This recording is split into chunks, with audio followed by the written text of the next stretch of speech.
Good is good. It's your boy Ty back here with another video. And in this video today, guys, we're going to be going over the best squad that you guys can make right now in NBA 2K24 MyTEAM without gambling on the 100 overalls, without gambling on the dark matters. Now, I did my best squad in the game yesterday. That does include gambling cards that aren't 100 overall. So if you want, let's just say a card like Kawhi Leonard. If you, have him or want to run him, obviously run him. So that squad yesterday included those types of cards. This one's not, though. This squad is not going to include any of the cards that you have to lock in for anything for like that. Now, a lot of the cards are still going to be the same because, 2K has given us some really solid, some really decent level 40s, some really decent free cards. So a lot of the squad, honestly, is going to remain the same. And it starts off with SGA. Now, with SGA, I know a lot of people are like, Ty, well, I don't have the Pro Pass SGA. It don't matter. Pro Pass or normal SGA, both cards are nearly just as good. And I think, if Pro Pass SGA ranks number 1 on the point guard list outside of maybe Ben Simmons, then I'd say this. The free SGA probably ranks number 2. That's how much I like both the SGAs in my team. And honestly, for the average person, they're not going to be able to tell that much of a difference. For a level 40 card, guys, SGA was really solid. Again, I don't like the way 2K is trending, but you got to give credit when they do things the right way. Level 40s the last 2 seasons have been really good. SGA, a big part of that. At the shooting guard position, no surprise, Glenn Rice. Now, I know a lot of you guys might not have grinded for Glenn Rice, and that's okay. But if you're close to grinding for Glenn Rice, I'd probably try to get him, especially if you're on next gen in the next couple of weeks. Current gen, he's not that good, but on next gen, he's literally the best card in the game. So if you do have a slight chance to get Glenn, I would try to get him just because he is that man with the plan. Great release, 6'8". Even if you struggle with the release, he still does so much else on the court for you guys. Again, great player build, great defense, just does so much else on the court. Because I know a lot of people think his release is too quick, this, that, and the other, but again, even if you struggle with Glenn Rice and that release, still does so many others solid things on the court for you and your squad. Small forwards right now, I gotta be honest. I think they're pretty weak. I think the small forward position is loaded behind a paywall right now. Like if you look at the top small forwards in the game, who are they? So think about it to yourself. Who do you think they are? Because I think when it comes down to free or guys you can buy off the market, there's not that many good ones. Now, I'll say there's some. Like Page is decent. Julius Randle's okay. But I feel like a lot of them are just decent. Like we don't have a lot of great small forwards. A lot of them are just decent small forwards that you still can use a lot of success with. But it's pretty behind packs. Like Kawhi, like Scottie Pippen. Those are the guys that I really think are top at their specific positions. And guess what? Right now, they are behind a big time paywall. Power forward position, I've seen a little bit of him. I personally don't have him yet. That is dark matter Kevin McHale. Now, look, am I, the biggest fan of Kevin McHale? Do I think he's worth grinding clutch time offline for? Honestly, no. Again, just because I'm not the biggest fan of him. But let's say, you're bored for a little bit and want to grind some clutch time offline. It's super easy to do. Like clutch time offline is just such an easy grind. It's kind of a mindless grind as well. And so that's the part that I don't necessarily hate is you don't necessarily have to think when you're grinding it out. Like you can just literally play the game and be watching Netflix, play the game, be watching YouTube, really do anything while knocking it out. So that's the one thing I don't necessarily hate about clutch time offline is you don't really have to be focused while grinding it. But it still, to me, is a little bit annoying that you have to grind 50 clutch time offline games. Guys, that takes like, 6-7 hours to do. Definitely not the easiest grind, but for Kevin McHale, it could possibly be worth it. Salary cap reward to Kevin Mutombo at our starting center position. So you look at this card, these cards, they're all free. They're all behind the grind.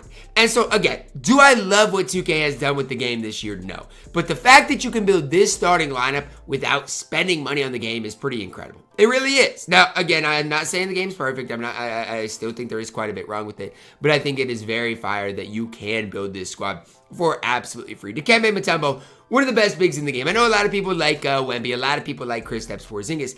I'll be the one to say it if you guys don't want to. I think Dikembe Mutombo is to that level, if not better than those guys. His Pro 2 lean is fantastic. His player model is fantastic. He gets every rebound you could ask for. I know I'm not alone in liking Dikembe Mutombo this much. He is the first salary cap reward I grinded for all year long, and I waited for a good one. Now, last season, they did give us Hondo, who is pretty solid, so that's why this season, after I saw it was going to be Dikembe, I'm like, man, I've got to grind for it. 2K honestly wouldn't have even had to make Dikembe as good as they did. Like, I love the fact that they did, but like, they gave him a great release. They gave him the Pro 2 leaner. They gave him basically everything he could possibly have. Literally one of the best bigs in the entire game is Dikembe Mutombo. At my backup point guard position, I'm plugging in Clyde Drexler. Now, in my 11th spot, I'm plugging in Jrue Holiday. I absolutely love Jrue Holiday.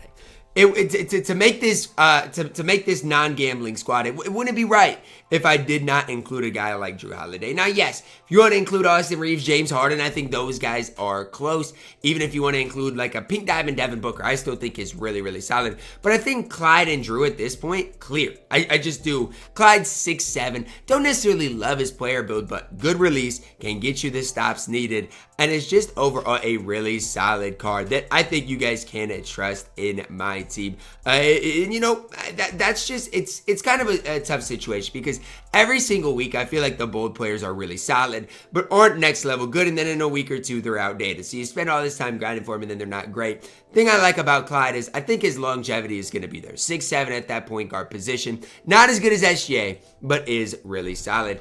At the shooting guard position, I'm plugging in Andrew Wiggins. Now, Iggy, obviously, if you get him out of that level 37 wheel spin, is fantastic.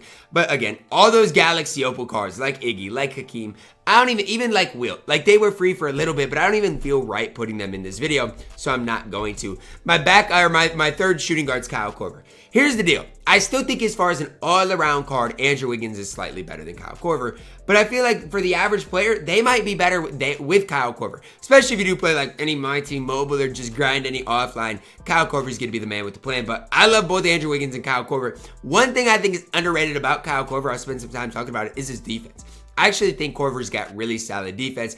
I just think what sets Andrew Wiggins apart is the fact that he has a Pro 2 leaner. Gonna play better defense than a guy like Kyle Korver. Andrew Wiggins, I've always been high on him. Look, he's been on my squad for quite some time now. And again, I'm higher probably on Andrew Wiggins than nearly anybody else in the MyTEAM community. Backup shooting guard position, Paolo Banchero. I do not care. Everybody thinks Paolo is so mid. Everybody, when I am running Paolo Banchero, in the past, I've been like, Ty, are you serious? This card's not that good. I love Paolo, man. I love Paolo. If you got the Pro Pass, here's what you got. Okay, you probably, if you got SGA, you probably got Andre Iguodala at that level 37 level, or level 37. So I'd plug him instead of Andrew Wiggins. You got Banchero, you got SGA, you got a lot of really solid cards that do fit your squad. So that's one thing I do like about, the level 40 grind is you get, that level 37 wheel spin as well as you do get the option pack there. You also get SGA's, a good card, as well as Paolo Banchero. A bunch of BC, a bunch of MT along the way. There is one thing to spend money on every season. So far, it has been the Pro Pass. Now, again, if you don't want to spend money, that's A-okay. I'm just saying, I'd rather you guys spend that, like heading into next season, rather you guys spend it on the Pro Pass and nothing else than not getting the Pro Pass and then dropping, $50 every week. Like, I just don't think it is ultimately worth it. At the power forward position, card I'm on record for saying I don't love. Dark Matter Bill Russell. I don't love this card. Like, even here, I'd plug in Hakeem Olajuwon over Bill Russell. I would. That's just me being personally honest with you guys. But Bill Russell is the definition of free, the definition of not behind gambling. Hakeem, yeah, to kind of get lucky or pull them out, spend money on the pack market. So, I mean, I guess I could put Hakeem Olajuwon in this video. I'll just go ahead and put him into this 13th spot because I really do like Hakeem quite a bit. But it just comes down to the fact that, like, I'm so sick and tired of all these cards being behind this paywall. Like, I'm sick and tired of it. And even Hakeem is behind this. He was, somewhat free, and then they put him in modes, and then they put him behind the paywall. But I'll put him in this video because I feel like a lot of people probably did go and get Hakeem Olajuwon, and is really solid. But I'll keep Bill in that 9th spot. Why? Because, I mean, Bill's going to play good defense. He is a little undersized at 6'10". I get that, but I wish his release was a little bit better. And that's the one thing that bugs me. Why do they give Dikembe Mutombo one of the best releases in the game? But then for Bill Russell, he's got his just kind of a mid-release. I don't want to say it's horrible, but it's just not nearly as good as a guy like Dikembe's. That's kind of the problem I have with Bill Russell. I think the card is good. Just a little undersized. Wish his release was slightly better.